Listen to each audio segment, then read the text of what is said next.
আমাদের মা বোনদেরকে স্বাভাবিকভাবেই প্রতিদিন ইফতার তৈরি করতে হয়। ইফতারের আয়োজন যখন তারা করেন, তখন ইফতারের আয়োজন একটু যদি বাড়িয়ে করা যায়, তাহলে হয়তো দেখা যাবে আমার প্রতিবেশীকে একজন প্রতিবেশীকে আমি কিছু খাবার পাঠাতে পারলাম, অথবা আমার সন্তানকে দিয়ে মসজিদে ইফতার পাঠাতে পারলাম, অথবা আমার সন্তানকে দিয়ে কোনো পথিককেও ইফতার দিতে পারবো, দরিদ্রকেও ইফতার দিতে পারবো।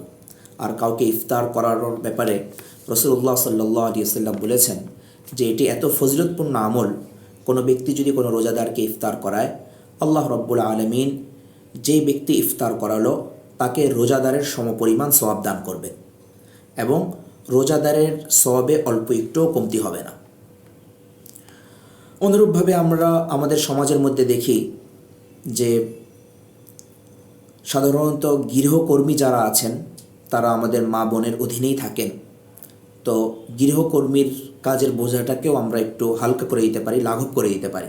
যদি আমরা লাঘব করতে পারি তাহলে অনেক বড় সওয়াব আমরা পাব।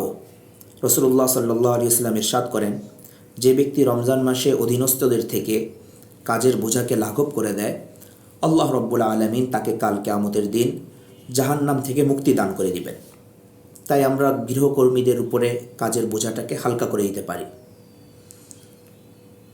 অনুরূপভাবে ফরজ ওয়াজিব যেগুলো আমরা আদায় করছি, এর আগে পরে কিছু নফল নামাজ পড়া, পবিত্র কোরআন তেলাওয়াত করা, এর অভ্যাসও গড়ে তুলতে পারি। আগে থেকেই আমরা পরিকল্পনা করে নিব যে এই রমজান আমি এইভাবে কাটাবো।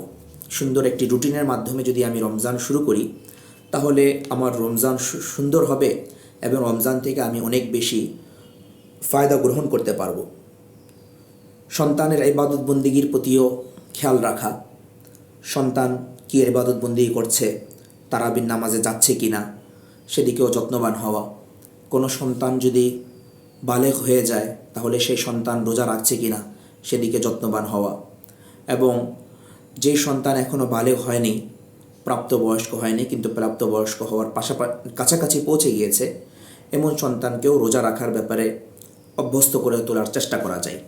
একদিন পরপর একদিন কমপক্ষে রোজা রাখানো, এভাবে তাদেরকে অভ্যস্ত করে তোলা।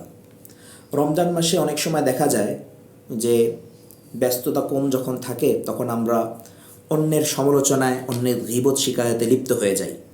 তো রমজান মাস সম্পর্কে রাসূলুল্লাহ সাল্লাল্লাহু আলাইহি ওয়াসাল্লাম ইরশাদ করেছেন যে আল্লাহ রব্বুল আলামিন বলেন, অনেক রোজাদার এমন আছে যে যারা রোজা তো রাখে কিন্তু তাদের রোজাগুলো কবুল হয় না শুধুমাত্র গীবত শিকায়তের কারণে।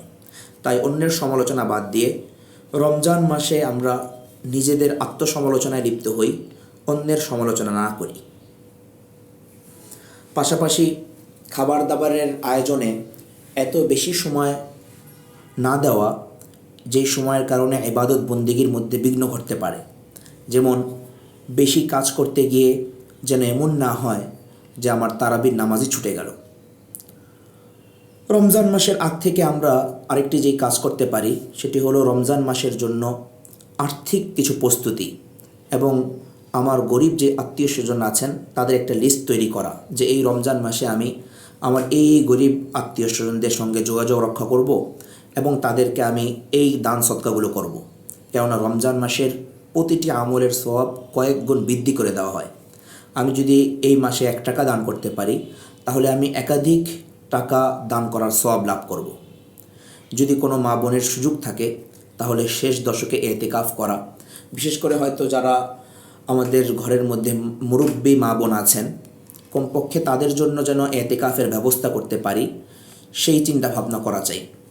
যেমন আমার বৃদ্ধ কোনো মা আছেন অথবা নানি আছেন, দাদি আছেন, কাজটা সংসারের কাজ আমি আমার নিজ জিম্মায় নিয়ে নিব, এরপর আমার মা বোনকে অথবা আমার মা, শাশুড়ি, দাদি, নানি তাদেরকে এতেকাফের ব্যবস্থা করে দেব।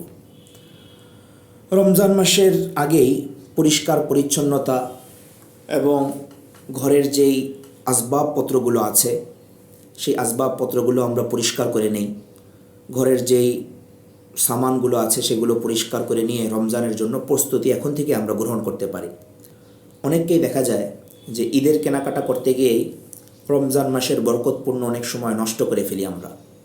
তো রমজান মাসে ঈদের কেনাকাটার জন্য বরাদ্দ না রেখে রমজান মাস আসার আগেই ঈদের যাবতীয় কেনাকাটাগুলো আমরা করে ফেলতে পারি, তাহলে আমাদের রমজান মাসে যেই আকাশচুম্বী দাম থাকে জিনিসপত্রের, সেই দাম থেকেও বাঁচতে পারবো এবং রমজানের সুন্দর এবং রমজানের পবিত্র সময়গুলো অধিক থেকে অধিক ইবাদতের মধ্যে আমরা লাগাতে পারবো।